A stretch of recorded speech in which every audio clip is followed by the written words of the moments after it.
আওয়ামী লীগ ইস্যুতে আপনাদের অবস্থান কি এবং আওয়ামী লীগ বাংলাদেশের রাজনীতি করবে কিনা, এবং পাশাপাশি আমরা জানতে চাইবো আওয়ামী লীগকে পুনর্বাসনে কে বা কারা সবচেয়ে বেশি সহযোগিতা করছে বলে আপনি মনে করেন?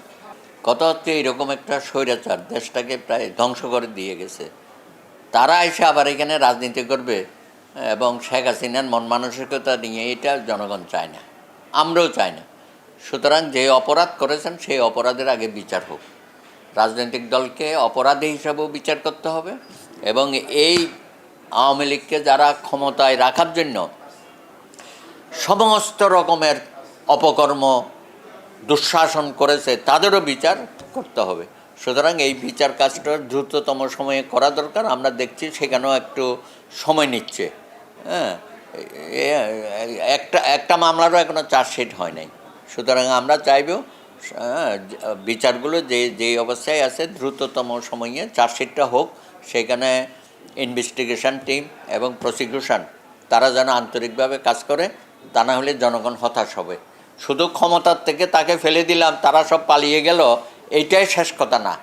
বাংলাদেশ ভূখণ্ডে সে যে হোক, যে দলেই হোক, অপরাধ করে জনগণের বিরুদ্ধে গিয়ে যারা কাজ করেছে তাদের সঠিক বিচার বাংলাদেশের মাটিতে হওয়া প্রয়োজন বলে আমি মনে করি। ধুলো, ময়লা ও ক্ষতিকর ধূলিকণা থেকে নিমিষেই মুক্তি দেয় চৌধুরী এয়ার পিউরিফায়ার।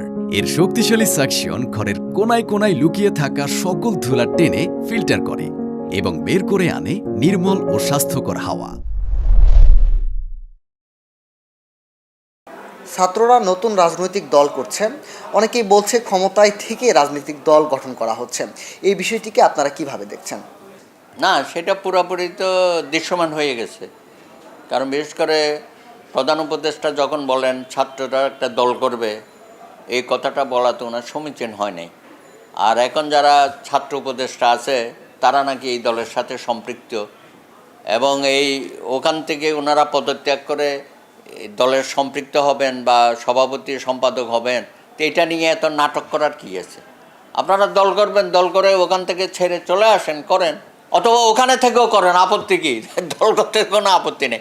আপনি ক্ষমতায় থেকেও মন্ত্রিত্ব বজায় রেখেও করেন বা না করেন, তাতে কিছু যায় আসে না। জনগণের সামনে আপনার চেহারাটা কী হবে জনগণই বিচার করবে, আপনার কর্মসূচি কী হবে, আপনার জনপ্রিয়তা কোথায় আছে সেটা ভোটের মাধ্যমেই প্রকাশ হবে। সুতরাং এখানে গর্জন তর্জন করে কোনো লাভ নাই, কারণ মাঠে যারা রাজনৈতিক দল আছে এটা কোনো 2-5 বছরের বিষয় না, বছরের পর বছর তারা মাটি কামড়ে তৃণমূলের থেকে এই রাজনৈতিক দলগুলো করেছে।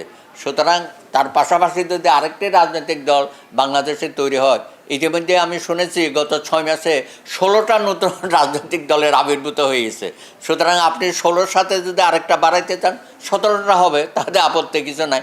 অথবা আপনি যদি সবার চেয়েও ভালো করেন তাতেও আমাদের আপত্তি নেই, জনগণ যদি আপনাদেরকে গ্রহণ করে এবং সেটা একমাত্র ভোটের মাধ্যমেই তার আমরা ফলাফল দেখতে পাবো আগামী দিনে জাতীয় সংসদ নির্বাচনের মধ্য দিয়ে।